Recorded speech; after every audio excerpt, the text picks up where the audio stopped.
Korrikaren 20. edizioa, oraingoa, gu euskara Aekarekin ikasi dugula, Aekarekin Gasteizen 100 kilometroa korretu genuela, mezua idatzi genuela. Oraingo honetan, herrietan zirrara hori sentitzen nahi dugu, ez? Zer dan 0 kilometroa korritzea eta mezua idaztea. Eta korrikak 2 aste behar baditu Euskal Herria zeharkatzeko, gure ordu eta laurden horretan zeharkatuko Euskal Herria eta Euskal Herriko lagunen bidez. Eta pasako dugu ikasturte guztia. Korrika, korrika, herri bakoitzean bukatuko dugulako. Hoize. Hori da.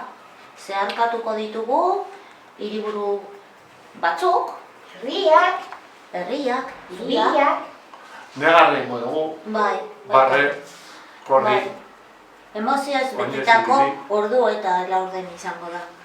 Saiatuko naiz Pupu eta Loreri azaltzen zer den euskara.